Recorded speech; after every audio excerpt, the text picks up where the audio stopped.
বাড়িতে কিছু নেই, ডিম আছে। ভীষণই টেনশনে পড়েছো তাই না, ডিমের এই একঘেয়েমি রেসিপি খেতে খেতে? চলো এই ডিমের দুর্দান্ত ইউনিক একটা রেসিপি ট্রাই করি। এইভাবে যদি ডিমটা বাড়িতে বানিয়ে নিই, নতুনত্ব একটা রেসিপি যা বাড়ির সবাই পেলে খুশি হবে। তো বন্ধুরা, আজকের আবারও তোমাদের সামনে নতুন একটা ভিডিও নিয়ে হাজির হয়ে গেছি। তো আজকের আমি বানাবো ডিমের একটা দুর্দান্ত ইউনিক একটা রেসিপি। এই রেসিপি তোমরা হয়তো আগে কখনো দেখোনি, আর দেখেছো কিনা তাহলে সুন্দর একটা কমেন্টের মাধ্যমে জানাবে। তো আজকে সম্পূর্ণ ইউনিক একটা রেসিপি নিয়ে তোমাদের সামনে হাজির হয়ে গেছি। তো এখন আমি ডিমগুলোকে সেদ্ধ করে নিয়েছি, আর তার জন্য এই ডিমগুলো এখন এই মাঝখান দিয়ে কেটে নেব। কি মাঝখান দিয়ে ডিম কেটে ডিমের এই রেসিপি তো সবাই জানো তাই না? দেখেই মনে হচ্ছে মাঝখান দিয়ে কাটছি। ব্যাপারটা কি করি সেটা তো একবার দেখো। চলো প্রথমেই ডিমের কুসুমগুলো এইভাবে বের করে নেব। এইভাবে সবগুলো ডিমের অবশ্য কুসুম বের করব। বের করে এখন এই কুসুম দিয়েই কি রেসিপি তৈরি করব সেটাই দেখো। তো আগে কখনো দেখেছো কি? দেখো এইভাবে সবগুলো কুসুম আমি বের করে নিয়েছি। এই কুসুমের মধ্যে এখন আমি মিশিয়ে দেব পরিমাণ মতো লবণ। একটু লবণটা বুঝে শুনে দেবে। অল্প একটু পেঁয়াজ কুচি দিয়ে দিচ্ছি লঙ্কা কুচি। লঙ্কাটার পরিমাণ তোমরা বাড়িয়ে কিংবা কমিয়ে নিতে পারো।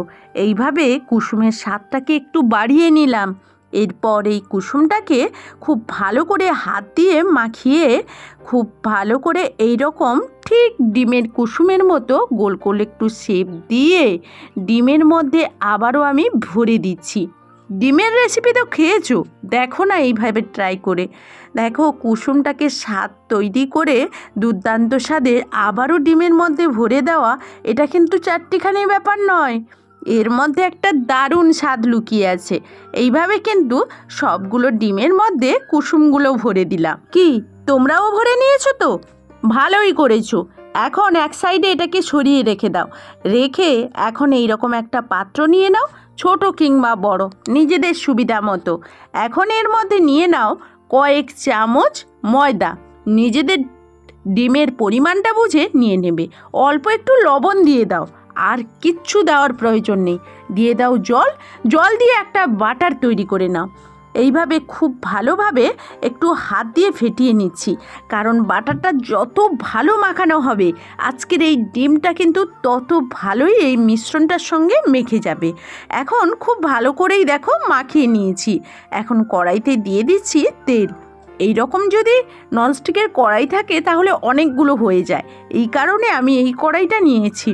না হলে কিন্তু সিলভারের কড়াইতে কিন্তু তোমরা ভাজতে পারবে, কোনো অসুবিধে নেই। এরপর তেলটা গরম হয়ে গেলেই ডিম ময়দার মিশ্রণের মধ্যে দিয়ে এই রকম শেপ দিয়ে একটা একটা করে কড়াইয়ের মধ্যে কিন্তু তুলে দিচ্ছি। এইভাবে সবগুলো যতগুলো আমার প্রথম ব্যাচে ধরলো সবগুলোই কিন্তু ভেজে নেব। আর এইদিকে আরও একটা কড়াই বসিয়ে দিয়েছি এক সাইডে। টেনশন করো না যে আরও একটা কড়াই বসিয়ে রান্না করতে হবে, আমি শুধুমাত্র কাজটা তাড়াতাড়ি করার জন্য কাজটা করছি। দিয়ে দিচ্ছি জিরে, পেঁয়াজটাকে কিছুটা ঘষেও নিয়েছি, কিছুটা কুচিয়েও নিয়েছি। আর দিয়ে দিচ্ছি 2-3টে কাঁচা লঙ্কা মাঝখান থেকে কেটে। এখন খুব ভালোভাবে পেঁয়াজটাকে কষিয়ে নিলাম। এখন দেখো এইদিকে আমার ডিমটাও হয়ে গেছে। ডিমটাকে এক পিঠ যেহেতু হয়ে গেছে এইভাবে উল্টে দিই, আর ভেঙে যাওয়ার কোনো ভয় নেই, এখানে কোনো ভয় পাওয়ার দরকারই নেই। এইভাবে কিন্তু সব কিছু খুব ভালোভাবে আমি ভেজে নেব। ডিমগুলোকে তোমাদের একটা ব্যাচে না হলে 2টো ব্যাচে ভেজে নেবে সবগুলো, আর খুব ভালো করেই ভেজে নেবে। এখন ডিমগুলোকে ভেজে নিয়ে তারপরে তুলব। এইদিকে আমি চলে এসেছি, এখানে দিয়ে দিচ্ছি রসুনের গুঁড়ো আর আদার গুঁড়ো।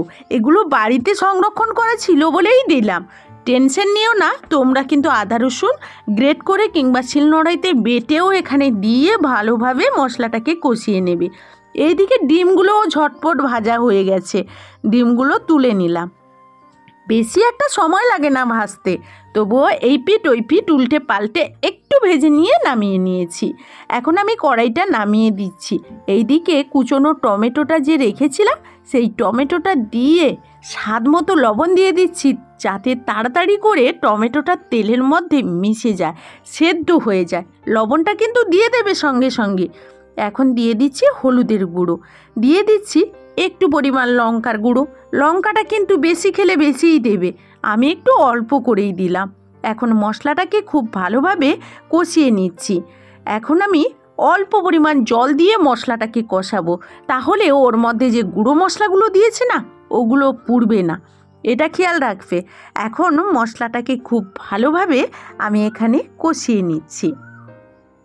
এরপর টক দই ছিল হাতের কাছে, টক দই যখন আছে ভাবলাম কি একটু দিয়েই দিই, দিয়ে এর টেস্টটাকে কিন্তু আরও দ্বিগুণ বাড়িয়ে নেব।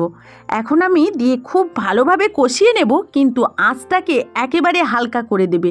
এই অবস্থায় চিনি একটু দিয়ে দিলাম, টক দই দিয়েছি না, এই জন্য চিনিটা দিয়ে দিলে স্বাদের ব্যালেন্সটা ঠিক থাকবে। এখন গ্রেভিটা কেমন রাখবে সেই পরিমাণ জলটা তোমরা দিয়ে দেবে। তবে এই রেসিপিটা একটু মাখো মাখো, একটু গ্রেভি থাকলে ভালো হয়। অলরেডি কিন্তু ফুটতে শুরু করেছে টক বক করে, তখন কিন্তু আমি যে ডিমগুলো ভেজে রেখেছিলাম সবগুলোই দিয়ে দিলাম। এখন দিয়ে একটু হালকা করে খুন্তিটা দিয়ে নাড়াচাড়া করে দিলাম। এখন আবারও আমি 3 মিনিট মতো ফুটিয়ে নেব। কোনো রকম ঢাকনা দেওয়ার প্রয়োজন নেই, কারণ এখানে কিছু সেদ্ধ হওয়ার প্রয়োজন নেই, তাই না? এখন টকবক করে ফুটতে শুরু করেছে, আমার রেসিপিটা কমপ্লিট হয়ে গেছে। শেষমেশ একটা পাত্রে নামিয়ে নিচ্ছি। এখন আমি একটা প্লেটে সার্ভ করে দিচ্ছি। শেষমেশ তোমাদের কাছে যদি একটু ধনেপাতা থাকে ধনেপাতা দিয়ে দেবে, আর কাঁচা লঙ্কা কয়েকটা দিয়ে দিতে পারো। আমার কাছে ধনেপাতা ছিল না তাই দিলাম না। কত সুন্দরভাবে ডিমের রেসিপিটা, কত ঝটপট ইউনিক একটা ডিমের রেসিপি বানিয়ে ফেললাম। এইভাবে একবার বানিয়ে দাও, কিভাবে খাবে না একবার দেখব। আমার বাড়ির বাচ্চারা তো সবাই খুব খুশিতে খেয়ে নিল।